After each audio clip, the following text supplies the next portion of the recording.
மாலை 5 மணி. அலுவலகத்தில் அமர்ந்திருந்த விவேக் தனது காதலின் மரண சான்றிதழில் கையெழுத்திட தயாராகி கொண்டிருந்தான். அந்த விவாகரத்து ஆவணங்கள் 1 மாதத்திற்கு முன்பே அவனது மனைவி மேகலாவால் கையெழுத்திடப்பட்டு அனுப்பப்பட்டவை. அவை வெறும் உயிரற்ற காகிதங்கள் அல்ல, மாறாக அவனது மேஜை இழுப்பறையில் தகிக்கும் தணலை போல கிடந்தன. ஒவ்வொரு முறை அவன் அதை தொடும்போதும் மேகலாவின் அந்த கடைசி வார்த்தைகள் நஞ்சூட்டிய அம்புகளை போல அவனது இதயத்தில் வந்து குத்தின. என்னால் இப்படி செத்து செத்து வாழ முடியாது விவேக். இந்த நடுத்தர வர்க்க வாழ்க்கையை விட என் கனவுகள் மிக பெரியவை. நான் மாடலிங் துறைக்காக பிறந்தவள். உன் அம்மாவின் வசைகளையும் வீட்டு வேலைகளையும் சுமப்பதற்காக அல்ல. ஒரு காலத்தில் வாழ்ந்தாலும் வீழ்ந்தாலும் ஒன்றாக இருப்போம் என்று சத்தியம் செய்த அதே வீட்டின் வாசற்படியை மிதித்து வெளியேறினாள் அவள். உறவே இறந்துவிட்ட பிறகு இந்த காகிதத்தில் கையெழுத்திட என்ன பயம்? விவேக் தன்னை தேற்றிக்கொண்டு பேனாவை எடுத்தான். சரியாக அந்த நேரத்தில் அவனது போன் ஒலித்தது. திரையில் மேகலாவின் அம்மாவின் பெயர் மின்னியது. ஒரு கணம் போனை எடுக்க வேண்டாம் என்று நினைத்தான். அற்றுப்போன உறவோடு இனி என்ன தொடர்பு? ஆனால் ஏதோ ஒன்று அவனை தூண்ட அவன் போனை எடுத்தான். சொல்லுங்கள் அத்தை என்றான். மறுமுனையில் கேட்ட குரல் ஒரு பெரும் புயலின் முதல் அலறலை போல இருந்தது. விவேக், மகனே, நீ எங்கே இருக்கிறாய்? எங்கள் மேகலா காலையிலிருந்து இன்னும் வீடு திரும்பவில்லை. அதை கேட்டதும் விவேக்கின் இதயம் ஒரு கணம் துடிப்பதை நிறுத்தியது. என்ன என்று அதிர்ச்சியுடன் கேட்டான். ஆனால் உடனே தன்னை சமாளித்து கொண்டு குரலில் முடிந்தவரை அலட்சியத்தை கலந்து சொன்னான். அதற்கு நான் என்ன செய்ய முடியும்? அவள்தானே தன் வீடு, உறவு என அனைத்தையும் உதறிவிட்டு சென்றாள். இந்த சுதந்திரத்தை தானே அவள் விரும்பினாள். இப்போது அவள் எங்கே போனால் எனக்கு என்ன? மகனே, கடவுளுக்காக இப்படி சொல்லாதே. அந்த தாயின் குரலில் மரண பயம் கலந்திருந்தது. அவள் காலையில் ஒரு இன்டர்வியூக்காக வெளியே சென்றாள். 1 மணி நேரத்தில் வந்து விடுவதாக சொன்னாள். இப்போது மாலை ஆகிவிட்டது. அவளது ஃபோனும் சுவிட்ச் ஆஃப் செய்யப்பட்டுள்ளது. எனக்கு ஏதோ பயமாக இருக்கிறது மகனே. என் இதயம் படபடக்கிறது. இன்டர்வியூ என்ற வார்த்தையை கேட்டதுமே விவேக்கின் காதுகள் தீயாய் ஒலித்தன. அவளுக்கு அது தகுதியானது தான் என்று ஒரு மனம் சொன்னாலும் அவனது இதயத்தின் ஏதோ ஒரு மூலையில் ஒளிந்திருந்த அவனது காதல் நடுங்கிக் கொண்டிருந்தது. கவலைப்பட ஒன்றுமில்லை என்று நினைக்கிறேன் என்று விவேக் மேலோட்டமான அலட்சியத்துடன் கூறினான். யாராவது தோழியின் வீட்டில் தங்கியிருப்பாள், வந்து விடுவாள். இவ்வாறு கூறி அவன் போனை துண்டித்தான். ஆனால் போனை வைத்த அடுத்த நொடியே ஒரு விசித்திரமான பதற்றம் அவனது இதயத்தை பிடித்து கொண்டது. நெற்றியில் வியர்வை துளிகள் அரும்பின. போன் துண்டிக்கப்பட்டு விட்டது. ஆனால் விவேக்கின் காதுகளில் அவனது அத்தையின் விம்மல் சத்தம் இன்னும் ஒலித்து கொண்டே இருந்தது. அவன் தனது நாற்காலியில் ஒரு கல் சிலையை போல உறைந்து போய் அமர்ந்திருந்தான். அவனது லேப்டாப் திரையில் வேலை தொடர்பான எண்கள் மின்னின. ஆனால் அவனது கண்களுக்கு முன்னால் ஒரு முகம் ஆடிக்கொண்டிருந்தது. அது மேகலாவின் முகம். அவன் மணி நேர கணக்கில் ரசித்த அதே அழகான முகம் இன்று அவனது வாழ்க்கையில் மிகப்பெரிய வழியாக மாறிவிட்டது. விவாகரத்தை பற்றி முதலில் பேசிய அந்த நாள் அவனது நினைவுக்கு வந்தது. மேகலா தனது மிக அழகான உடையை அணிந்து தயாராக இருந்தாள். ஒருவேளை ஏதோ ஒரு ஆடிஷனுக்காக இருக்கலாம். விவேக், நீ உண்மையிலேயே புரிந்து கொள்ள மாட்டாய் என்று கண்ணாடியில் தன்னை பார்த்தவாறே சொன்னாள். இந்த அழகை வைத்துக்கொண்டு உன் வீட்டு சமையல் அறையில் நான் அழிந்து போக விரும்பவில்லை. எனக்கு சிறகுகள் இருக்கின்றன. நான் பறக்க விரும்புகிறேன். நம் காதல் என்னாவது மேகலா என்று விவேக் கேட்டான். அவனது குரலில் ஒரு தோற்று போன நம்பிக்கை இருந்தது. காதல் வயிற்றை நிரப்பாது விவேக் என்று அவள் சொல்லியிருந்தாள். அவனது உள்மனதில் புயல் வீசி கொண்டிருந்தது. அவளுக்கு என் தேவை இல்லை. அவள் தன் வாழ்க்கையை தான் வாழ்கிறாள். நான் கவலைப்படக்கூடாது என்று அவனது மூளை கத்தியது. அவன் பதற்றத்தில் தனது அம்மாவுக்கு போன் செய்தான். அம்மாவின் ஒவ்வொரு வார்த்தையும் விவேக்கின் இதயத்தில் சுத்தியலால் அடிப்பது போல இருந்தது. விசித்திரம் என்னவென்றால், அவன் தன் மனதில் என்ன நினைத்தானோ அதே விஷயங்களை அம்மா சொல்ல கேட்டபோது அவனுக்கு அது சுட்டது. சொல்லப்படாத ஒரு பொறாமை, அடக்கி வைக்கப்பட்ட ஒரு காதல் திடீரென தலை தூக்கியது. இல்லை, மேகலா அப்படிப்பட்டவள் அல்ல. அவள் பிடிவாதக்காரி. தன் கனவுகளுக்காக பைத்தியமாக திரிபவள் தான். ஆனால் அவள் தன்னை விற்று கொள்ள மாட்டாள். உலகத்தின் பார்வையில் எப்படியோ, ஆனால் அவனது பார்வையில் அவள் இன்றும் அவனது மனைவிதான். அவளது பாதுகாப்பிற்கு அவனே பொறுப்பு என்று அவனது ஆழ்மனம் சொன்னது. வீட்டின் ஒவ்வொரு மூலையும் ஒவ்வொரு சுவரும் அவர்களுக்குள் நடந்த அந்த சண்டையை நினைவூட்டியது. அந்த சண்டைக்கு பிறகுதான் மேகலா இந்த வீட்டை விட்டு நிரந்தரமாக வெளியேறியிருந்தாள். அவன் தொலைக்காட்சியை ஆன் செய்தான். ஆனால் செய்திகளின் சத்தம் அவனது உள்ளுக்குள் இருந்த புயலை அமைதிப்படுத்த முடியவில்லை. அவனது மூளை உறக்க கத்தியது. இது உன்னுடைய பிரச்சனை அல்ல, அவளே இந்த வழியை தேர்ந்தெடுத்தாள், நீ ஏன் கவலைப்படுகிறாய் என்று தனக்குத்தானே புரிய வைக்க 1000 முறை முயற்சி செய்தான். அவன் சோபாவில் அமர்ந்து கண்களை மூடிக்கொண்டு சாய்ந்தான். ஆனால் மூடிய கண்களுக்கு பின்னால் மேகலாவின் அந்த அப்பாவித்தனமான முகம் தெரிந்தது. அவனது கோபத்திற்கும் அகந்தைக்கும் பின்னால் எங்கோ மறைந்திருந்த முகம் அது. சிறிய இருட்டை கண்டால் கூட அவள் எவ்வளவு பயப்படுவாள் என்பது அவனுக்கு நினைவுக்கு வந்தது. அவள் பிடிவாதக்காரியாக இருந்தாலும் அதே சமயம் மிகவும் வெள்ளந்தியானவள். யாராவது அவளது இந்த அப்பாவித்தனத்தை தவறாக பயன்படுத்தியிருப்பார்களோ? இந்த எண்ணம் ஒரு நச்சு பாம்பை போல் அவனது மனதில் ஊர்ந்து சென்றது. அப்போது போன் மீண்டும் ஒலித்தது. அதே நம்பர், மேகலாவின் அம்மா. சொல்லுங்கள் என்றான். அவனது குரலில் சோர்வு தெரிந்தது. மகனே, நாங்கள் போலீஸ் ஸ்டேஷன் வந்திருக்கிறோம். ஆனால் இங்கே யாரும் எங்கள் பேச்சை கேட்க தயாராக இல்லை என்றார் அவர். அந்த தாயின் குரலில் ஒரு தோற்றுப்போன விரக்தி இருந்தது. நான் வருகிறேன் என்று கூறிவிட்டு விவேக் போனை வைத்துவிட்டு உடனே கிளம்பினான். போலீஸ் ஸ்டேஷன் சூழல் மிகவும் பரபரப்பாகவும் அலட்சியமாகவும் ஒருவித அக்கறையற்ற நிலையிலும் இருந்தது. ஒரு காவலர் வெற்றிலை மென்று துப்பிக்கொண்டே அவர்களை பார்த்தார். விவேக் நடுங்கும் கைகளால் மேகலாவின் பாஸ்போர்ட் அளவு புகைப்படத்தை இன்ஸ்பெக்டரின் மேஜை மீது வைத்தான். சார், இது என் மனைவி மேகலா. இன்று காலையிலிருந்து காணவில்லை. இன்ஸ்பெக்டர் அந்த புகைப்படத்தை ஒரு முறை பார்த்துவிட்டு பிறகு விவேக்கை மேலிருந்து கீழ் வரை பார்த்தார். பெயர், வயது, முகவரி கேட்டார். விவேக் அனைத்து விவரங்களையும் கொடுத்தான். சார், அவள் ஒரு இன்டர்வியூக்காக சென்றாள். ஆனால் எங்கே என்று எங்களுக்கு தெரியவில்லை. ஒரு நாளைக்கு 100 முறை இந்த கதையை கேட்பவர் போல இன்ஸ்பெக்டர் ஒரு நீண்ட பெருமூச்சு விட்டார். அவர் அருகில் இருந்த காவலரை பார்த்து ஒரு மெல்லிய புன்னகையை உதிர்த்தார். பாருங்கள் மிஸ்டர் விவேக் என்றார் இன்ஸ்பெக்டர். இக்காலத்து பெண்கள் மிகவும் அட்வான்ஸ் ஆகிவிட்டார்கள். யாராவது தோழியின் வீட்டில் தங்கியிருக்கலாம், அல்லது உங்களுக்கு புரிகிறதல்லவா, யாருடனாவது சென்றிருக்கலாம். இதெல்லாம் இப்போது சகஜம் என்றார். இதை கேட்டதும் விவேக்கின் ரத்தம் கொதித்தது. மக்களின் பாதுகாப்பிற்கு பொறுப்பான காவல்துறை எந்த விசாரணையும் இன்றி ஒரு பெண்ணின் நடத்தையை பற்றி அவதூறு பேசுவதை கண்டு அவன் கொதித்தெழுந்தான். அவர்களின் உறவு முறிந்து கொண்டிருப்பது உண்மைதான். ஆனால் மேகலா அவனுக்கு துரோகம் செய்திருக்கலாம், அது உண்மைதான். ஆனால் தெருவில் செல்லும் ஒருவனோ அல்லது சீருடை அணிந்த ஒருவனோ அவளது கண்ணியத்தை இப்படி சீரழிப்பதை விவேக்கால் பொறுத்து கொள்ள முடியவில்லை. நீங்கள் என்ன பேசுகிறீர்கள்? என் மனைவி அப்படிப்பட்டவள் அல்ல. அவளை தேட முயற்சி செய்யுங்கள் என்று காவல் நிலையத்தில் அவன் கத்தினான். நாங்கள் முயற்சி செய்வோம், இன்ஸ்பெக்டர் ஃபைலை மூடிக்கொண்டே சொன்னார். ஆனால் 24 மணி நேரம் முடியாமல் நாங்கள் காணாமல் போனோர் புகாரை பதிவு செய்ய முடியாது. இதுதான் விதி. நீங்கள் வீட்டிற்கு சென்று காத்திருங்கள். 99% வழக்குகளில் பெண்கள் ஓரிரு நாட்களில் தாங்களாகவே திரும்பி வந்து விடுவார்கள், அல்லது அவர்களை பற்றிய செய்தி கிடைத்துவிடும். அதுவரை நாங்கள் கைகளை கட்டிக்கொண்டு காத்திருக்க வேண்டுமா? விவேக்கின் குரலில் கோபமும் இயலாமையும் காத்திருந்தது. இன்ஸ்பெக்டர் அவனை முறைத்து பார்த்தார். சட்டத்தை எங்களுக்கு கற்றுக் கொடுக்காதீர்கள். இங்கிருந்து கிளம்புங்கள். நாளை வாருங்கள். காவல் நிலையத்தை விட்டு வெளியே வரும்போது யாரோ தன் மார்பில் ஒரு கனமான கல்லை வைத்தது போன்ற உணர்வு விவேக்கிற்கு ஏற்பட்டது. அவன் நம்பியிருந்த சட்டம் வெறும் விதிமுறை புத்தகங்களுக்குள் முடங்கி கிடந்தது. அவனது மனைவியின் உயிரை விட 24 மணி நேர விதிமுறைதான் பெரியதாக தெரிந்தது. வீட்டிற்கு திரும்பும் வழியில் மேகலாவின் அம்மா கதறி அழுது கொண்டிருந்தார். என் குழந்தை எங்கே இருப்பாள்? என்ன நிலையில் இருப்பாள்? விவேக், மகனே, ஏதாவது செய். விவேக் அவருக்கு என்ன பதில் சொல்வான்? அவனும் உடைந்து போயிருந்தான். இப்போது போராட்டம் மேகலாவை மீண்டும் பெறுவதற்காக அல்ல, அவளது கௌரவத்திற்காக. சட்டப்படி இன்றும் தன்னுடன் பெயர் இணைந்திருக்கும் ஒரு பெண்ணின் கௌரவம் அது. அவனது வெறுப்பு, கோபம், அகந்தை அனைத்தும் அந்த போலீஸ்காரரின் தரம் தாழ்ந்த பேச்சின் கீழே புதைந்து விட்டன. மேகலா ஏதாவது ஆபத்தில் இருந்தால் இந்த சமூகமோ அல்லது காவல்துறையோ அவளுக்கு உதவ போவதில்லை என்பதை அவன் உணர்ந்தான். அவளை தேடி கண்டுபிடிக்க ஒரே ஒரு மனிதரால் தான் முடியும். ஏனென்றால் வெறுப்பையும் தாண்டி அவனது இதயத்தின் ஏதோ ஒரு மூலையில் இன்றும் ஒரு உண்மை உயிர்ப்புடன் இருந்தது. மேகலா அவனுடையவன், பொறுப்பு இன்றும் அவனுடையதுதான். அவன் நேராக தன் மாமனார் வீட்டிற்கு சென்றான். எனக்கு மேகலாவின் அறையை பார்க்க வேண்டும் என்று வாசலில் நின்ற மாமனாரிடம் கூறினான். அவனது குரலில் ஒரு விசித்திரமான உறுதி இருந்தது. போலீஸ் எதுவும் செய்ய போவதில்லை, நாம் தான் ஏதேனும் துப்பி இருக்கிறதா என்று தேட வேண்டும்.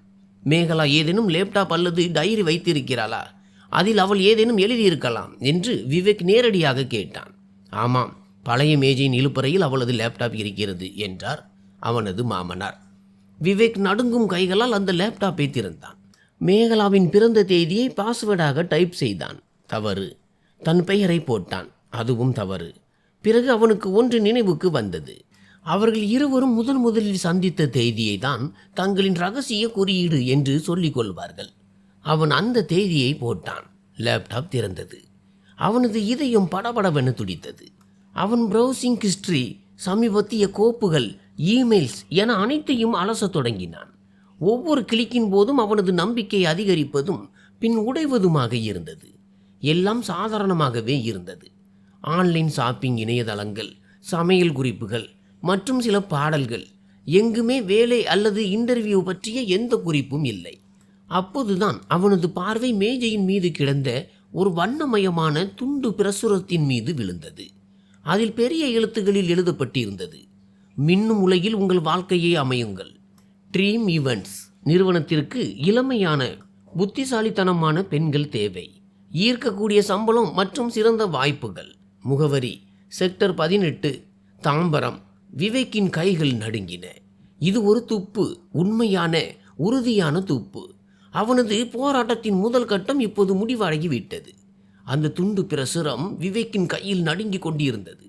அது வெறும் காகித துண்டு அல்ல, மாறாக அது வெறுப்பு எனும் புயலில் எரிய துடிக்கும் ஒரு நம்பிக்கையின் சுடர். தாம்பரம், செக்டர் 18. இந்த முகவரி மேகலாவின் கனவுக்கான வாசலா அல்லது ஏதேனும் பயங்கரமான சதி திட்டத்தின் முதல் கட்டமா என்று அவனுக்கு தெரியவில்லை. அவன் வீட்டில் இருந்து கிளம்பிய போது மேகலாவின் அப்பா கூறினார், மகனே, நானும் வருகிறேன். விவேக் ஒரு கணம் அவரை பார்த்துவிட்டு உணர்ச்சியற்ற குரலில் கூறினான், வேண்டாம். அங்கே ஏதேனும் அசம்பாவிதம் நடந்தால் நீங்கள் ஆபத்தில் சிக்குவதை நான் விரும்பவில்லை. நீங்கள் வீட்டிலேயே இருங்கள். ஏதேனும் தகவல் தெரிந்தவுடன் நான் உங்களுக்கு ஃபோன் செய்கிறேன். செக்டர் 18 இருந்த அந்த முகவரி ஒரு பழைய வணிக கட்டிடத்தில் இருந்தது. லிஃப்ட்டுக்கு பதிலாக குறுக்கலான படிக்கட்டுகள் இருந்தன. 3வது மாடியில் ஒரு சிறிய கதவின் மேல் பெயர் பலகை வைக்கப்பட்டிருந்தது, ட்ரீம் ஈவெண்ட்ஸ். விவேக்கின் இதயம் பலமாக துடித்தது. அவன் ஒரு நீண்ட மூச்சை எடுத்துக்கொண்டு கதவை தட்டிவிட்டு உள்ளே எட்டி பார்த்தான். அந்த அலுவலகம் சிறியதாகவும் சாதாரணமாகவும் இருந்தது. ஒரு பக்கம் 2-3 பெண்கள் பதற்றத்துடன் அமர்ந்திருந்தனர். எதிரே ஒரு மேஜையில் சுமார் 40 வயது மதிக்கத்தக்க ஒரு பெண் அமர்ந்திருந்தாள். மிடுக்கானவளாகவும் நவீனமானவளாகவும் தெரிந்தாள். அவளது முகத்தில் ஒரு செயற்கையான புன்னகை ஒட்டி கொண்டிருந்தது. Yes, how can I help you? அந்த பெண் அவனை மேலிருந்து கீழ் வரை நோட்டமிட்டபடி கேட்டாள். விவேக் நடுங்கும் கைகளால் தன் பையில் இருந்து மேகலாவின் புகைப்படத்தை எடுத்தான். இது என் மனைவி. அவள் இங்கே இன்டர்வியூவுக்கு வந்தாளா? இன்று காலை. அந்த புகைப்படத்தை பார்த்த அடுத்த கணம், ஒரே ஒரு கணம் மட்டும் அந்த பெண்ணின் கண்களில் ஒரு மின்னலை போல அடையாளம் கண்டுகொண்ட உணர்வு தெரிந்தது. ஆனால் அவள் உடனே தன்னை சமாளித்து கொண்டாள். அவளது முகம் மீண்டும் உணர்ச்சியற்றதாக மாறியது. அந்த மாற்றம் எவ்வளவு நுணுக்கமானது என்றால் வேறு யாராக இருந்தாலும் அதை கவனித்திருக்க மாட்டார்கள். ஆனால் விவேக்கின் கண்கள் ஒரு கழுகை போல கூறியதாக இருந்தன. ஐ எம் சாரி, அந்த பெண் குளிர்ந்த குரலில் கூறினாள். இந்த பெயரில் எந்த பெண்ணும் எங்கள் பதிவேட்டில் இல்லை. நாங்கள் தினமும் டஜன் கணக்கான பெண்களுக்கு இன்டர்வியூ நடத்துகிறோம். அனைவரின் முகத்தையும் நினைவில் வைத்திருப்பது சாத்தியமில்லை. தயவு செய்து மேடம், ஒரு முறை சரியாக பாருங்கள். விவேக்கின் குரலில் இப்போது ஒரு கெஞ்சல் இருந்தது. அவள் ட்ரீம் ஈவெண்ட்ஸில் இன்டர்வியூக்கு செல்வதாக என்னிடம் கூறிவிட்டு தான் வந்தாள். இதை பாருங்கள். இந்த துண்டு பிரசுரம் அவளது அறையில் கிடைத்தது. அவன் அந்த துண்டு பிரசுரத்தின் படத்தை காட்டினான்.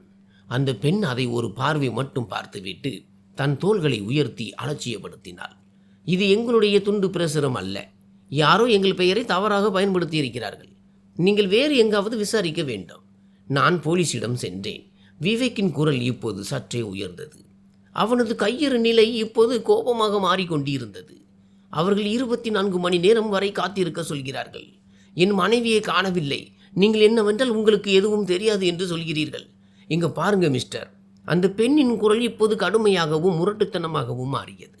அவளது கண்களில் இருந்து அந்த செயற்கையான புன்னகை மறைந்து போயிருந்தது. இது என் அலுவலகம், காவல் நிலையம் அல்ல. உங்களுக்கு ஏதாவது புகார் இருந்தால் சரியான இடத்திற்கு செல்லுங்கள். இங்கே என் நேரத்தையும் இந்த பெண்களின் நேரத்தையும் வீணாக்காதீர்கள். செக்யூரிட்டி, ஒரு பாதுகாவலர் உடனே உள்ளே வந்தார். இவரை வெளியே அனுப்பவும். பாதுகாவலர் விவேக்கின் கையை பிடித்தார். அந்த அவமானம் விவேக்கிற்குள் இருந்த தயக்கத்தை எல்லாம் சுட்டெரித்தது. அவன் வெளியே செல்லும்போது அந்த பெண்ணின் கண்களை நேருக்கு நேர் பார்த்து சொன்னான், நீங்கள் பொய் சொல்கிறீர்கள். அது எனக்கு தெரியும். உண்மையை நான் கண்டே பிடிப்பேன். அவன் வலுக்கட்டாயமாக படிக்கட்டுகள் வரை தள்ளப்பட்டான். அவன் அங்கேயே படிக்கட்டுகளில் அமர்ந்து விட்டான். தோற்கடிக்கப்பட்டவனாக, அவமானப்பட்டவனாக. ஆனால் மனமுடைந்து போகவில்லை. உள்ளே அமர்ந்திருக்கும் அந்த பெண் மிகவும் தந்திரமானவள் என்பது அவனுக்கு தெரியும். நேர்மையான வழியில் அவள் ஒருபோதும் உண்மையை சொல்லப் போவதில்லை. இந்த போராட்டத்தை அவனால் தனியாக எதிர்கொள்ள முடியாது என்பதை விவேக் உணர்ந்தான். இந்த இருண்ட உலகின் பாதைகளை நன்கு அறிந்த ஒருவரின் உதவி அவனுக்கு தேவைப்பட்டது. அவன் அந்த பொது கட்டிடத்தை விட்டு வெளியே வந்து எதிரே இருந்த ஒரு டீ கடையில் அமர்ந்தான். அவனது மூளை வேகமாக வேலை செய்தது. அவனுக்கு தன் பழைய கல்லூரி நண்பன் விக்ரமின் ஞாபகம் வந்தது. விக்ரம் இப்போது ஒரு புலனாய்வு பத்திரிகையாளராக மாறியிருந்தான். காவல்துறை சீருடையால் கண்டுபிடிக்க முடியாத உண்மையை ஒரு பத்திரிகையாளரின் துணிச்சல் கண்டுபிடித்து விடும் என்று அவன் எப்போதும் சொல்வான். விவேக் சற்று தயக்கத்துடன் விக்ரமிற்கு ஃபோன் செய்தான். அவர்கள் பேசி பல வருடங்கள் ஆகிவிட்டன. விக்ரம், நான் விவேக் பேசுகிறேன். விவேக், அடடா, இன்று எப்படி ஞாபகம் வந்தது நண்பா? நீ என்னை மறந்தே போயிருப்பாய் என்று நினைத்தேன். விக்ரமினின் குரலில் அதே பழைய கவலையற்ற உற்சாகம் இருந்தது. பெரிய ஆபத்தில் இருக்கிறேன் நண்பா, உன் உதவி எனக்கு தேவை. விவேக்கின் குரலில் இருந்த வேதனை விக்ரமின் சிரிப்பை அடுத்த நொடியை காணாமல் போக செய்தது. என்னாச்சு? எல்லாம் நலம்தானே? விவேக் அவனிடம் அனைத்தையும் சுருக்கமாக கூறினான். மேகலா வீட்டை விட்டு சென்றது, விவாகரத்து, அவள் மாயமானது மற்றும் இன்று அலுவலகத்தில் நடந்த சம்பவங்கள் அனைத்தையும் சொன்னான். தாம்பரம், செக்டர் 18, ட்ரீம் ஈவெண்ட்ஸ் என்று விக்ரம் அந்த பெயரை திரும்ப சொன்னான். சிறிது நேரம் பொறு விவேக், நான் இதோ வருகிறேன், அங்கேயே இரு, அங்கிருந்து நகர்ந்து விடாதே என்று கூறி போனை துண்டித்தான். அந்த சிறு காத்திருப்பு கூட விவேக்கிற்கு ஒரு யுகத்தை போல தெரிந்தது. அந்த அமைதியிலும் தனிமையிலும் அவனது மனம் மேகலா வெறும் பெயர் மட்டுமல்ல, அவனது மொத்த உலகமாக இருந்த அந்த பழைய நாட்களுக்கு அவனை இழுத்து சென்றது. கல்லூரி காலத்தின் அந்த விழா அவனுக்கு நினைவுக்கு வந்தது. அங்குதான் அவன் முதலில் மேகலாவை பார்த்திருந்தான். அவள் மேடையில் இருந்தாள், முழு தன்னம்பிக்கையுடன் பேசிக்கொண்டு இருந்தாள். அவளது கண்களில் ஒரு மின்னல் இருந்தது. சாதிக்க வேண்டும் என்ற ஒரு வெறி இருந்தது. விவேக் முதல் பார்வையிலேயே தன் இதயத்தை பறிகொடுத்தான். அவர்களது சந்திப்புகள் அதிகரித்தன. ஒரு நாள் காஃபி ஷாப்பில் அமர்ந்திருந்த போது மேகலா தனது கையை அவன் கையின் மேல் வைத்து சொன்னாள், விவேக், நான் உன்னை திருமணம் செய்து கொள்ள விரும்புகிறேன். ஆனால் ஒரு வாக்குறுதி கொடு. நான் ஒரு சாதாரண பெண்ணை போல வீட்டிற்குள் அடைபட்டு கிடக்க விரும்பவில்லை. எனக்கு நிறைய கனவுகள் உள்ளன. நான் எனக்கென ஒரு பெயரை உருவாக்க விரும்புகிறேன். என் அடையாளத்தை நிலைநாட்ட விரும்புகிறேன். நீ எனக்கு துணையாக இருப்பாயா? விவேக் அவளது கையை இன்னும் இறுக பற்றி கொண்டான். நான் உனக்கு துணையாக மட்டும் இருக்க மாட்டேன் மேகலா என்று புன்னகைத்தான். நான் உனது பலமாக இருப்பேன். அவன் அவளை புதிய மேல் படிப்புகளை படிக்க ஊக்குவித்தான். அவளை முன்னேற தூண்டினான். ஆனால் எப்போது அவர்களது கனவுகளுக்கு இடையே மாடலிங் என்ற புயல் நுழைந்தது என்று தெரியவில்லை. ரேம்ப் வாக்கிங் மற்றும் கேமராக்களின் மின்னொளியில் இருக்க வேண்டும் என்ற ஆர்வம் மேகலாவின் தலைக்கு ஏறியது. விவேக் அவளுக்கு புரிய வைக்க எவ்வளவோ முயற்சி செய்தான். மேகலா, இந்த உலகம் வெளியே தெரிவது போல் அவ்வளவு அழகானது அல்ல. ஒரு பெண் தன் பாதுகாப்பை பற்றியும் சிந்திக்க வேண்டும். அப்படியானால் நான் பயந்து வீட்டிலேயே உட்கார வேண்டும் என்று விரும்புகிறாயா? மேகலாவின் குரலில் முதல் முறையாக கசப்பு தெரிந்தது. நீயும் மற்ற ஆண்களைப் போலத்தான் விவேக். உன் மனைவி உனக்கு பின்னால் வர வேண்டும் என்று நினைக்கிறாய். உன்னை தாண்டி செல்லக்கூடாது என்று நினைக்கிறாய். இங்கிருந்துதான் அவர்களது உறவில் விரிசல் விழ தொடங்கியது. விவேக்கின் அன்பு அவளுக்கு ஒரு கவலையாக தெரிந்தது. அவனது கவலை அவளுக்கு சந்தேகமாக தெரிந்தது. இடைவெளி எவ்வளவு அதிகரித்தது என்றால், ஒரு நாள் மேகலா அவனது எளிய உலகத்தை மூச்சு திணறல் என்று பெயர் சூட்டி விவாகரத்து பத்திரங்களுடன் நிரந்தரமாக சென்று விட்டாள். அருகில் இருந்த சில சத்தங்கள் விவேக்கை மீண்டும் அந்த படிக்கட்டுகளின் குளிர்ந்த யதார்த்தத்திற்கு இழுத்து வந்தன. அவனது கண்கள் கலங்கியிருந்தன. என்னிடத்தில் எங்கே தவறு நடந்தது என்று தனக்குள்ளேயே கேட்டுக்கொண்டான். ஒருவரை நேசிப்பதும் அவர் மேல் அக்கறை கொள்வதும் குற்றமா? சிறிது நேரத்தில் விக்ரம் அங்கு வந்து சேர்ந்தான். விக்ரமின் முகம் ஒரு சதுரங்க வீரனைப் போல தீவிரமாக இருந்தது. பார் விவேக், இவர்களின் உண்மையை அறிய வேண்டும் என்றால் நாம் நிதானமாகவும் புத்திசாலித்தனமாகவும் செயல்பட வேண்டும். ஒரு சிறிய பட்டன் போன்ற பொருளை தனது ஜாக்கெட் பையில் இருந்து எடுத்தான் விக்ரம். இது ஒரு ஸ்பை கேமரா. இதை நாம் எப்படியாவது அந்த அலுவலகத்திற்குள் கொண்டு செல்ல வேண்டும். ஆனால் எப்படி? அந்த செக்யூரிட்டி என்னை மீண்டும் உள்ளே நுழைய விட மாட்டான். விக்ரம் புன்னகைத்தான். நீ போவதில்லை. வேறு யாரோ ஒருவன் போவான். சாலையின் மறுபுறம் அமர்ந்திருந்த ஒரு சிறுவன் மீது அவனது பார்வை நிலைத்தது. அந்த சிறுவன் டீ கடையில் டீ ஆற்றி கொண்டிருந்தான். வயது சுமார் 15-16 இருக்கும். அவனது கண்களில் ஒரு விதமான சோகமும் ஏழ்மையின் கட்டாயமும் தெரிந்தன. விக்ரம் காரில் இருந்து இறங்கி அந்த சிறுவனிடம் சென்றான். விவேக் காரில் அமர்ந்து இதையெல்லாம் பார்த்து கொண்டிருந்தான். விக்ரம் அந்த சிறுவனின் தோளில் கை வைத்து சிறிது நேரம் பேசினான். பிறகு அவனிடம் சிறிது பணம் கொடுத்தான். அந்த சிறுவன் தயங்கினான், பயந்தான். ஆனால் பிறகு தலையசைத்தான். விக்ரம் மீண்டும் காருக்கு திரும்பினான். இந்த சிறுவன் தான் இந்த மார்க்கெட் முழுவதும் டீ சப்ளை செய்கிறான். இப்போது கூட அவன் ட்ரீம் ஈவெண்ட்ஸ் அலுவலகத்திற்காகத்தான் சென்று கொண்டிருக்கிறான். நான் அவனிடம் எல்லாம் விலக்கிவிட்டேன். அவன் ரகசியமாக அந்த கேமராவை மேஜையின் அடியில் ஒட்டி விடுவான். விக்ரம், அவனால் இதை செய்ய முடியுமா? இது ஆபத்தானது என்று விவேக் கவலையுடன் கேட்டான். பணத்தின் தேவை ஒரு மனிதனை எதை வேண்டுமானாலும் செய்ய வைக்கும் விவேக். அடுத்த 15 நிமிடங்கள் வெறும் காத்திருப்பு அல்ல, மூச்சடைக்க வைக்கும் ஒரு திகிலில் கழிந்தன.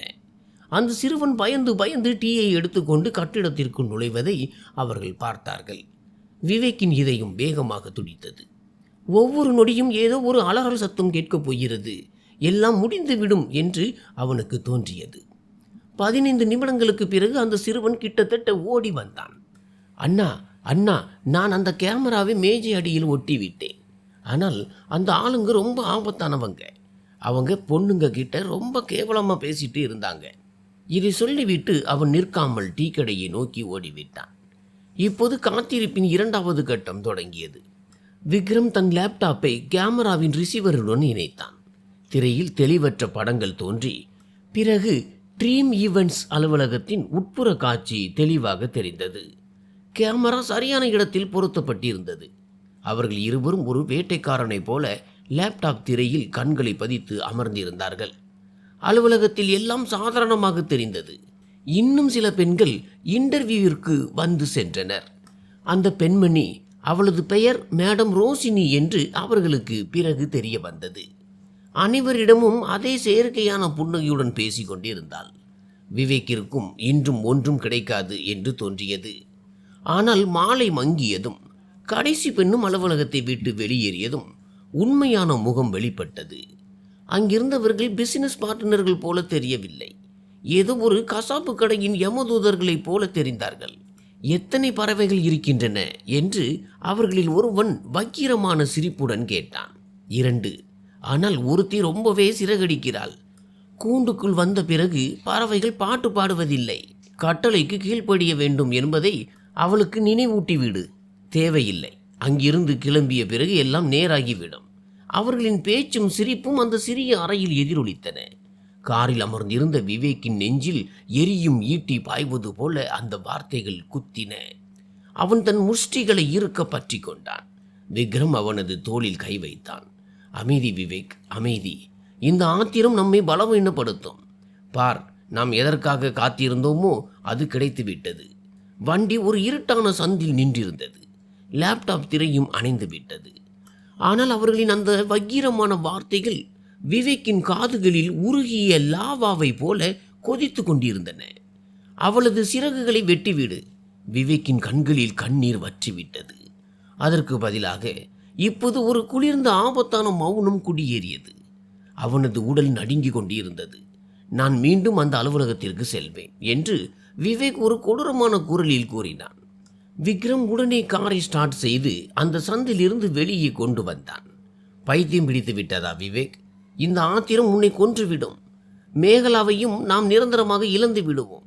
நான் முன்பே சொன்னது போல இந்த போர் பலத்தால் அல்ல, புத்தியால் வெல்லப்பட வேண்டும். அப்படியானால் நான் என்னதான் செய்ய வேண்டும் விக்ரம் என்று விவேக் கத்தினான். முதல் முறையாக விவேக் தனது வெறுப்புக்கு அடியில் புதைந்திருந்த தனது தவறை உணர்ந்தான். இந்த குற்ற உணர்வு அவனது கோபத்தை விடவும் அதிக வலியை தந்தது. விக்ரம் வண்டியை ஒரு ஆள் நடமாட்டம் இல்லாத இடத்தில் நிறுத்தினான். இப்போது நான் சொல்வதை கவனி. அவர்கள் மேகலாவை எங்கே வைத்திருக்கிறார்கள் என்று அந்த இடத்தை கண்டுபிடிக்க வேண்டும் என்று விக்ரம் கூறினான். ஆனால் எப்படி? ரோசினி போன்ற தந்திரமான பெண் எந்த துப்பையும் விட்டு செல்ல மாட்டாள். அவளை பின்தொடர்வது ஆபத்தானது. விக்ரம் ஒரு நிமிடம் யோசித்தான். அவனது அனுபவம் வாய்ந்த பத்திரிகையாளர் கண்கள் சுற்றிலும் ஆராய்ந்தன. விவேக், ஒவ்வொரு பெரிய ரகசியத்திலும் பலவீனமான கண்ணி அந்த சாதாரண மக்கள்தான். அவர்கள் எல்லாவற்றையும் பார்ப்பார்கள், ஆனால் மௌனமாக இருப்பார்கள். இந்த கட்டிடத்தை சுற்றியுள்ள கடைகள், டீ கடைக்காரர், வெற்றிலைப்பாக்கு கடைக்காரர், இவர்கள்தான் இந்த இடத்தின் நடமாடும் சிசிடிவி கேமராக்கள். அவர்கள் கடைக்காரர்களிடம் விசாரித்தனர், ஆனால் எதுவும் தெரியவில்லை. பிறகு சாலையின் ஓரத்தில் இருந்த ஒரு சிறிய வெற்றிலைப்பாக்கு கடையின் மீது அவர்களின் பார்வை விழுந்தது. அங்கே ஒரு முதியவர் அமர்ந்திருந்தார். அவரது முகத்தில் வாழ்க்கையின் ஏற்றத்தாழ்வுகளின் வடுக்கள் தெரிந்தன. இம்முறை விவேக் தானே பேச முடிவெடுத்தான். அவன் அந்த பெரியவரிடம் சென்றான். அவனது குரலில் உடைந்த ஒரு கணவனின் வலி இருந்தது. தாத்தா, இது என் மனைவி. ஒரு வாரமாக காணவில்லை. கடைசியாக இந்த அலுவலகத்திற்கு தான் வந்தாள் என்று தெரிய வந்தது. நீங்கள் அவளை பார்த்திருந்தாலோ அல்லது இந்த அலுவலகத்தை பற்றி ஏதேனும் தெரிந்தாலோ தயவு செய்து எனக்கு உதவுங்கள். அந்த முதியவர் ஒரு கணம் அந்த புகைப்படத்தை பார்த்தார். பிறகு சொன்னார், மகனே, இந்த ஆட்கள் நல்லவர்கள் கிடையாது. அவர் தனது குரலை ரகசியமாக மாற்றி கிசுகிசுத்தார். நீ எதை நினைக்கிறாயோ அதுதான் உண்மை. இது ஒரு அலுவலகம் அல்ல, பெண்களை சிக்க வைக்கும் ஒரு வலை. விக்ரம் விவேக்கை அருகில் இருந்த ஒரு டீ கடையில் அமர வைத்து தண்ணீர் குடிக்க கொடுத்தான். விவேக், இப்போது நமக்கு உண்மை தெரிந்துவிட்டது. இனி நாம் ஒரு திட்டம் தீட்டுவோம். என் தொடர்புகள் மூலம் பேசி ஒரு சிறப்பு போலீஸ் படையை அழைத்து கொண்டு செல்வோம். என்னால் அந்த அபாயத்தை எடுக்க முடியாது. போலீஸ் வந்தால் மேகலாவுக்கு ஆபத்து ஏற்படலாம் என்றான் விவேக். அப்படியானால் நாம் என்ன செய்வோம் என்று விக்ரம் கேட்டான். விவேக்கின் கண்களில் இப்போது ஒரு ஆபத்தான உறுதி தெரிந்தது. நான் அங்கே செல்வேன். நானே ஒரு வாடிக்கையாளரை போல அந்த இடத்திற்கு சென்று என் மேகலாவை வெளியே அழைத்து வருவேன். விக்ரம் ஆச்சரியத்துடனும் கவலையுடனும் விவேக்கை பார்த்தான். இந்த எண்ணமே விவேக்கிற்கு ஒருவித அருவருப்பை தந்தது. இது ஒரு தற்கொலை முயற்சி என்பதும், உண்மை தெரிந்தால் அங்கேயே அவனை கொன்று வீசி விடுவார்கள் என்பதும் அவனுக்கு தெரியும். ஆனால் மேகலாவின் முகம் அவனது கண்களுக்கு முன்னால் இருந்தது. அதுவே அவனுக்கு துணிவை தந்தது. அவன் தன்னிடமிருந்த சேமிப்பு பணத்தை எடுத்தான். அவசர காலத்திற்காக அம்மா வைத்திருந்த சில நகைகளையும் சத்தமில்லாமல் எடுத்துக்கொண்டான். மகனே, எங்கே செல்கிறாய் என்று அம்மா கேட்டார். மேகலாவை அழைத்து வர செல்கிறேன் அம்மா என்று அவர் கண்களை பார்க்காமலேயே சொன்னான். திரும்பி வந்தால் அவளுடன் வருவேன், வரவில்லை என்றால் நான் முயற்சி செய்தேன் என்று புரிந்து கொள்ளுங்கள். இதை கூறிவிட்டு அவன் வீட்டை விட்டு வெளியேறினான். அவன் தனது வாழ்க்கையின் மிகப்பெரிய சூதாட்டத்தை ஆடப் போகிறான் என்பது அவனுக்கு தெரியும். இதில் ஒன்று, அவன் மேகலாவை மீட்பான் அல்லது தன் வாழ்க்கையையே நிரந்தரமாக இழப்பான். ஒரு இருண்ட இரவில் விவேக்கும் விக்ரமும் ஒரு பழைய கார் அருகில் நின்றிருந்தனர். என் நண்பர்கள் சிலர் இருக்கிறார்கள், அவர்கள் வேண்டாம் என்று விவேக் பாதியிலேயே தடுத்தான். அதிக ஆட்கள் இருந்தால் சந்தேகம் வரும். நான் தனியாக செல்கிறேன். நீ கார் ஓட்டி கொண்டு வெளியே மட்டும் காத்திரு. மணலியை அடைந்ததும் அவர்கள் அந்த பெயர் போன கபாடி பஜார் பகுதியை நோக்கி சென்றனர். அந்த இடத்திற்கு அருகில் செல்ல செல்ல விவேக்கின் இதயம் வேகமாக துடித்தது. அந்த இடம் நரகத்தின் நுழைவாயிலை போல இருந்தது. குறுகிய அழுக்கான சந்துக்கள், உடைந்த சாலைகள், காற்றில் மது, சிகரெட் மற்றும் மலிவான அத்தரின் மூச்சு திணற வைக்கும் வாடை வீசியது. ஒவ்வொரு மூலையிலும் தரகர்கள் நின்றிருந்தனர். அவர்களின் கழுகு பார்வை அங்கு வருபவர்களை எடை போட்டு கொண்டிருந்தது. விக்ரம் காரை சந்திற்கு வெளியே நிறுத்தினான். விவேக், நான் அவளுடன் திரும்புவேன் அல்லது ஒருபோதும் திரும்ப மாட்டேன் என்று கூறிவிட்டு விவேக் காரில் இருந்து இறங்கினான். விக்ரம் அவனது முதுகில் தட்டி கொடுத்தான். எல்லாம் சரியாகும் என்றான். விவேக் தனது முகத்தில் ஒரு கவலையற்ற ஒழுக்கமற்ற மனிதனை போன்ற முகமுடியை அணிந்து கொண்டான். அவனது நடையில் ஒரு போலியான மிடுக்கு இருந்தது. ஆனால் உள்ளுக்குள் ஒரு பயங்கரமான புயல் வீசிக்கொண்டிருந்தது. உடனே ஒரு தரகன் அவனிடம் வந்தான். என்ன வேண்டும் பாஸ்? இப்போதான் முதல் முறையாக வருகிறீர்களா? விவேக் தனது குரலை முடிந்தவரை கனமாகவும் முரட்டுத்தனமாகவும் மாற்றி, ஆமாம், புதிய சரக்கு ஏதாவது இருக்கிறதா என்றான். இந்த சரக்கு என்ற வார்த்தை அவன் காதுகளிலேயே விஷமாக வந்து விழுந்தது. எந்த பெண்ணை அவன் ஒரு காலத்தில் தேவதையாக பார்த்தானோ அந்த பெண்ணுக்காக இப்படிப்பட்ட வார்த்தையை சொல்ல வேண்டியிருந்தது. தரகன் விவேக்கை பார்ட்டி அறைக்கு உள்ளே அழைத்து சென்றான்.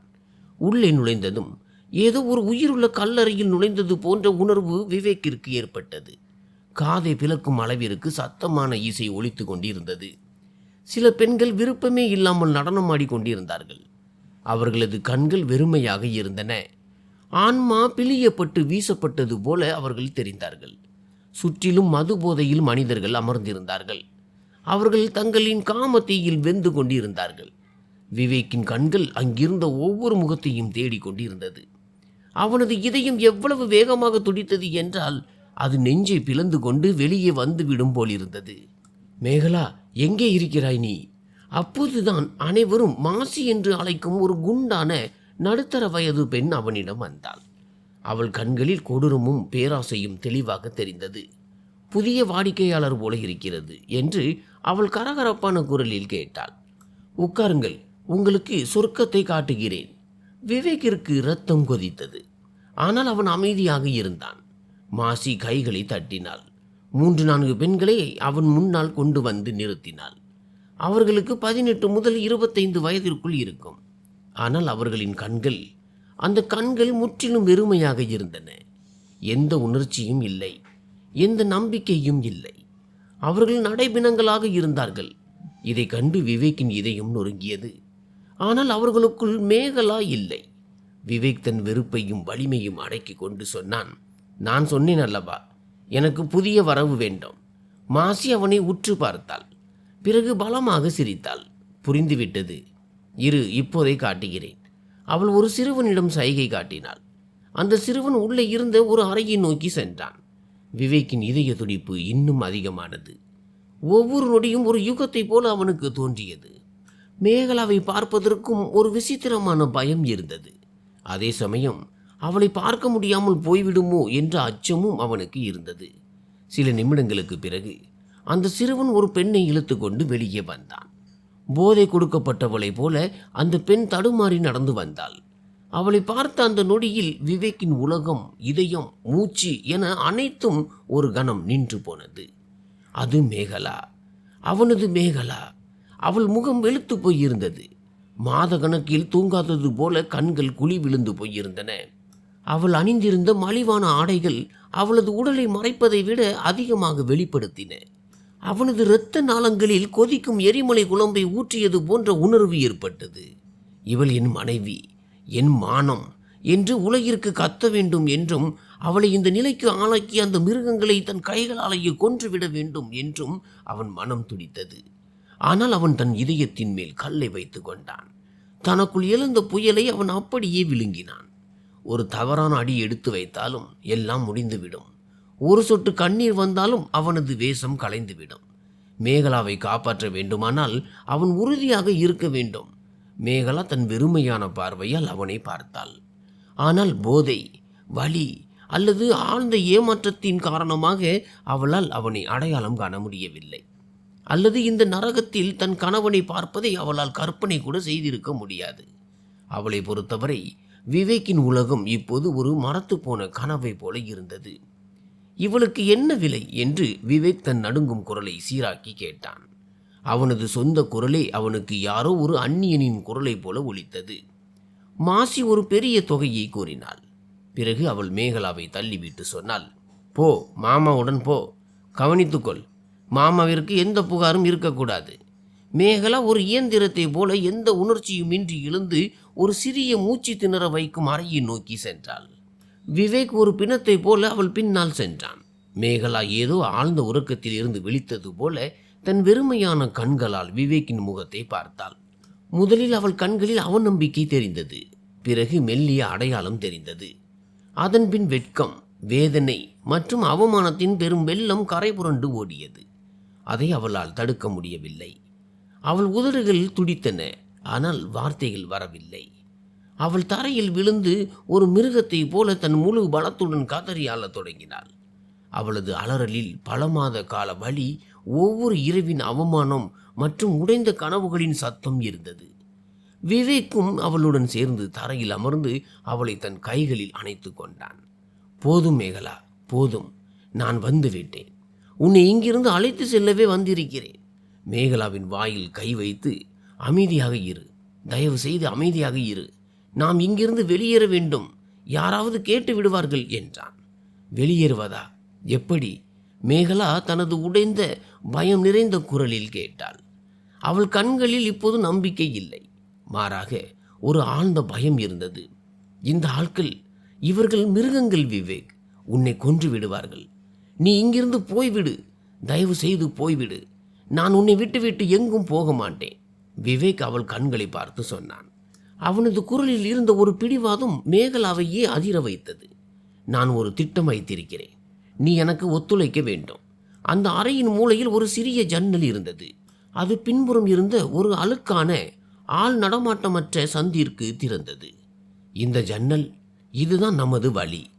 விவேக் கிசுகிசுத்தான். சரியாக அந்த நேரத்தில் விக்ரமும் விவேக்கும் திட்டமிட்டபடி பின்சந்தில் பலமாக பட்டாசுகள் வெடிக்கும் சத்தம் கேட்க தொடங்கியது. ஒன்றன் பின் ஒன்றாக ராக்கெட்டுகளும் வான வேடிக்கைகளும் வெடிக்கும் சத்தத்தில் அந்த பகுதியே அதிர்ந்தது. தன்னிடம் சில நிமிடங்கள் மட்டுமே இருப்பதை விவேக் அறிந்திருந்தான். அவன் அறையில் இருந்த கனமான பழைய மேசையை தன் முழு பலத்துடன் இழுத்து ஜன்னலுக்கு கீழே போட்டான். பிறகு தன் காலணிகளுக்குள் மறைத்து வைத்திருந்த ஒரு சிறிய இரும்பு தடியை எடுத்தான்.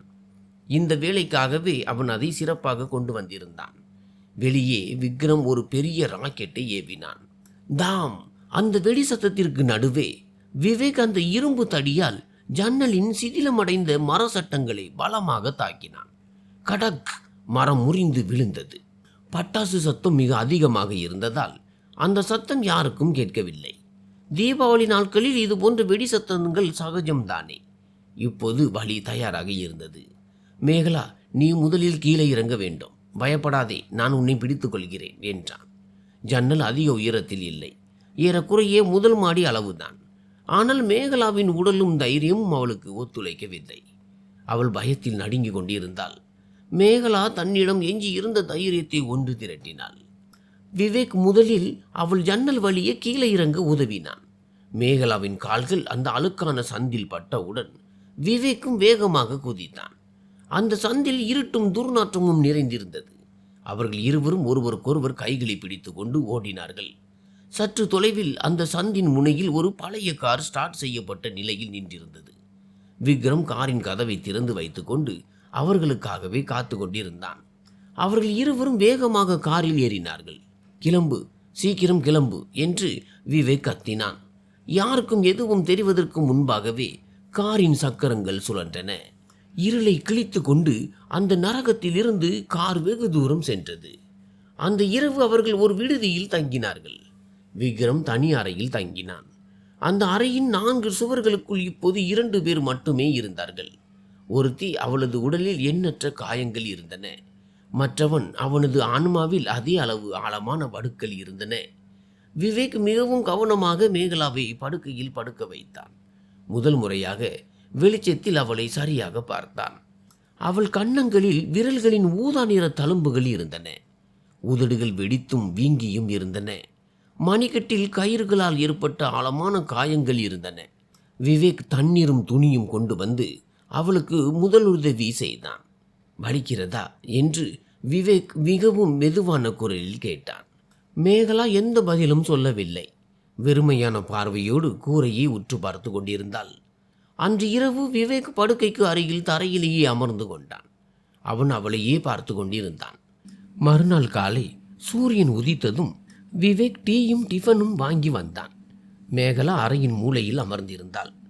மேகலா, கொஞ்சம் சாப்பிடு என்று விவேக் தட்டை அவள் பக்கம் நீட்டினான். மேகலாவின் கண்கள் விவேக்கின் கண்களை சந்தித்தன. அவற்றுள் தாங்க முடியாத ஒரு குற்ற உணர்ச்சி இருந்தது. நீ ஏன் வந்தாய் விவேக் என்று கேட்டாள். ஒவ்வொரு வார்த்தையுடனும் அவள் கண்கள் கண்ணீரால் நிறைந்தன. நான் உன்னை விட்டு சென்றவள், உன் அன்பை நிராகரித்தவள். ஒரு மனைவி செய்யவே கூடாத அனைத்தையும் நான் உனக்கு செய்தேன். விவாகரத்து பத்திரங்களை கையெழுத்திட்டு அனுப்பினேன். நான் உன்னை வெறுப்புடன் பார்த்தேன். ஆனால் நீ ஏன் என்னை இந்த நரகத்தில் இருந்து மீட்டாய்? இதை கேட்கும் போதே அவள் தொண்டை அடைத்தது. விவேக் தட்டை ஒரு பக்கம் வைத்தான். அவனது கண்களும் ஈரமாகியிருந்தன. அவன் அவளுக்கு மிக அருகில் வந்து அமர்ந்தான். உனக்கு தெரியுமா மேகலா, நீ என்னை விட்டு சென்றபோது நான் உன்னை வெறுக்க தொடங்கினேன் என்று நினைத்தேன். நீ என் வாழ்க்கையில் வந்திருக்கவே கூடாது என்று தினமும் யோசித்தேன். அந்த விவாகரத்து பத்திரங்களில் கையெழுத்திட நான் எத்தனை முறை பேனாவை எடுத்தேன் என்று உனக்கு தெரியாது. ஆனால் ஒவ்வொரு முறையும் ஒவ்வொரு முறையும் என் கைகள் நடுங்கின. அந்த உண்மை இதுதான். நான் உன்னை நேசித்தேன் மேகலா. உண்மையான அன்பு நிபந்தனைகளுக்கு உட்பட்டது அல்ல. தனக்கு முன்னால் இருப்பவர் தன்னுடன் இருக்கிறாரா இல்லையா என்பதை அது பார்ப்பதில்லை. நீ அதற்காக என்ன செய்தாய் என்றும் அது கேட்பதில்லை. அன்பு என்பது பிரதிபலன் பாராமல் கொடுப்பது மட்டுமே. மேகலாவின் கண்கள் இப்போது அருவி என வலியத் தொடங்கின. அவள் தன் முகத்தை தன் முழங்கால்களுக்குள் மறைத்து கொண்டாள். ஏனென்றால் நீ என் காதல் என்றும் இறப்பதில்லை. இப்போது மேகலா சத்தமாக அழத் தொடங்கினாள். இது பல மாதங்களாக அடக்கி வைக்கப்பட்ட வலி, குற்ற உணர்ச்சி மற்றும் அவமானத்தின் பெருவெள்ளம். அவள் விக்கி விக்கி அழுதபடி சொன்னாள், நான் எவ்வளவு பெரிய தவறு செய்து விட்டேன் விவேக். அப்போது எனக்கு உன் ஒவ்வொரு வார்த்தையும் நினைவுக்கு வந்தது. நீ சொன்னாய் அல்லவா, இந்த உலகம் பார்ப்பது போல் இல்லை என்று. நீ சொன்னது சரிதான். நான் எவ்வளவு பெரிய முட்டாளாக இருந்து விட்டேன். விவேக் மெதுவாக தன் கையை அவளை நோக்கி நீட்டினான். அவள் விவேக்கின் கையை இறுக பற்றி கொண்டாள். மூழ்கி போகிறவனுக்கு கிடைத்த கடைசி ஆதாரத்தை போல. நான் உடைந்து போய்விட்டேன் விவேக். நான் பழைய மேகலா இல்லை. அதனால் என்ன? விவேக் கேட்டான். அவனது குரலில் ஒரு அற்புதமான மென்மை இருந்தது. உடைந்த பொருட்களை மீண்டும் இணைக்க முடியும். அவை மீண்டும் இணையும் போது முன்பை விட வலிமையாக இருக்கும். இனி உன்னை ஒருபோதும் உடைய விட மாட்டேன். இப்போது நீ நான் நேசித்த அதே பழைய அன்பான சுட்டித்தனமான மேகலா. சிறிது நேரத்திற்கு பிறகு விக்ரம் உள்ளே வந்து அவர்கள் இருவரிடமும் பேசினான். மேகலா சொன்ன விஷயங்களை கேட்டு விக்ரம் மற்றும் விவேக்கின் இதயம் அதிர்ந்தது. பிறகு விக்ரம் சொன்னான், மேகலா, இது மிகவும் கடினம் என்று எனக்கு தெரியும். ஆனால் உங்கள் கதையை உலகிற்கு சொல்வீர்களா? நான் வாக்குறுதி அளிக்கிறேன். உங்கள் முகம் மறைக்கப்படும், குரல் மாற்றப்படும், உங்களை யாரும் அடையாளம் காண மாட்டார்கள். ஆனால் உங்கள் கதை. மேகலா விவேக்கை பார்த்தாள். விவேக் அவள் கையை பிடித்து கொண்டு, இது உன் முடிவு மேகலா, நான் உன்னுடன் இருக்கிறேன் என்றான். மேகலா தைரியத்தை வரவழைத்துக் கொண்டாள். அவள் சம்மதத்துடன் தலையசைத்தாள். ஒரு மூடிய அறைக்குள் கேமராவிற்கு முன்னால் ஒரு மங்கலான நிழல் மட்டுமே தெரிந்தது. அடுத்த சில நாட்களில் விக்ரம் தனது பத்திரிகை துறையின் முழு பலத்தையும் பிரயோகித்தான். ரகசிய கேமராவால் பதிவு செய்யப்பட்ட வீடியோக்களை அவன் மிக கவனமாக எடிட் செய்தான். ரோசினி மற்றும் அந்த ஆட்களின் அந்த அருவருப்பான உரையாடல்கள், அவர்களின் தந்திரமான திட்டங்கள் என அனைத்தும் வெளிச்சத்திற்கு வந்தன. விக்ரம் அந்த வீடியோவை சமூக வலைதளங்களில் பதிவேற்றினான். நரகத்தில் இருந்து மீண்ட பெண்ணின் கண்ணீர் கதை என்பது அதன் தலைப்பு. நம் மகள்கள் இப்போதும் பாதுகாப்பாக இல்லையா? சில மணி நேரங்கள் கடந்தன. பிறகு ஒரு புயலே கிளம்பியது. ஒருவர் பார்த்தார், பிறகு 10 பேர், 100 பேர், பிறகு ஆயிரக்கணக்கானோர் என அந்த வீடியோ பரவியது. 24 மணி நேரத்திற்குள் அந்த வீடியோ லட்சக்கணக்கான மக்களை சென்றடைந்தது. பெண்களுக்கு நீதி என்ற ஹேஷ்டாக் ட்விட்டரில் ட்ரெண்ட் ஆனது. பெரிய செய்தி நிறுவனங்கள் அனைத்தும் இந்த விவகாரத்தை கையில் எடுத்தன. இந்த விவகாரம் மிக பெரியதாக மாறியதால் முதலமைச்சர் நடவடிக்கை எடுக்க வேண்டிய கட்டாயம் ஏற்பட்டது. அடுத்த 48 மணி நேரத்திற்குள் தாம்பரம் மற்றும் மணலி ஆகிய 2 இடங்களிலும் காவல்துறை ஒரே நேரத்தில் அதிரடி சோதனை நடத்தியது. ரோசினி மற்றும் அவர்களது முழு கும்பலும் கைது செய்யப்பட்டனர். அந்த நரகத்தில் இருந்து மேலும் 15 பெண்கள் மீட்கப்பட்டனர். இது வெறும் கைது நடவடிக்கை மட்டுமல்ல, ஒரு முழு அமைப்பின் தோல்வியும் உண்மையின் வெற்றியும் ஆகும். இந்த செய்தி தொலைக்காட்சியில் வந்த அன்று விவேக், மேகலா மற்றும் விக்ரம் மூவரும் ஒன்றாக அமர்ந்து அதை பார்த்து கொண்டிருந்தனர். விலங்கிடப்பட்ட ரோசினியை திரையில் கண்ட மேகலாவின் கண்களில் கண்ணீர் வழிந்தது. ஆனால் இன்று அவை இயலாமையால் வந்த கண்ணீர் அல்ல, நீதிக்காகவும் நிம்மதிக்காகவும் ஒரு புதிய தொடக்கத்திற்காகவும் வந்த கண்ணீர். பிறகு விவேக் மேகலாவை வீட்டிற்கு அழைத்து சென்றான். மேகலாவின் பெற்றோர் வாசலிலேயே நின்றிருந்தனர். அவர்கள் தன் மகளை பார்த்ததும் ஓடி வந்து அணைத்து கொண்டனர். விவேக்கின் அம்மா கிட்டத்தட்ட ஓடி வந்து மேகலாவை இறுக அணைத்து கொண்டார். மேகலாவின் உடல் ஒரு கணம் நடுங்கியது. யாரை தன் எதிரியாக கருதினாலோ, யாரை தன் மூச்சு திணற வைக்கும் வாழ்க்கைக்கு காரணம் என்று நினைத்து தன் புகுந்த வீட்டையும் குடும்பத்தையும் விட்டு சென்றாலோ, அதே மாமியார் இப்போது தொலைந்து போன தன் குழந்தையை கண்டெடுத்த தாயை போல அவளை தன் நெஞ்சோடு அணைத்து கொண்டார். நீ என்னென்ன கொடுமைகளை அனுபவிக்க நேர்ந்தது என்று எனக்கு தெரிந்தபோது என் இதயமே உடைந்து விட்டது. இத்தகைய துயரங்களை ஒரு எதிரி கூட அனுபவிக்க கூடாது. நீ மிகவும் தைரியமானவள் மேகலா. மேகலா உடனடியாக தனது மாமியாரின் பாதங்களை பற்றி கொண்டாள். அம்மா, அவள் வாயிலிருந்து அந்த ஒரு சொல் மட்டுமே வந்தது. ஆனால் அதற்குள் 1000 மன்னிப்புகள் அடங்கியிருந்தன. தவறு என்னுடையதுதான். நான் கண்ணிருந்தும் குருடாக இருந்தேன். நான் அறிவில்லாமல் நடந்து கொண்டேன். தங்கத்தை கல் என்று நினைத்து தூக்கி எறிந்து விட்டேன். இப்போது வார்த்தைகளுக்கு எந்த தேவையும் இருக்கவில்லை. ஒரு கணம் கூட யோசிக்காமல் அவர்கள் இருவரும் இணைந்து அந்த விவாகரத்து பத்திரங்களை துண்டு துண்டாக கிழித்தெறிந்தனர். நன்றி.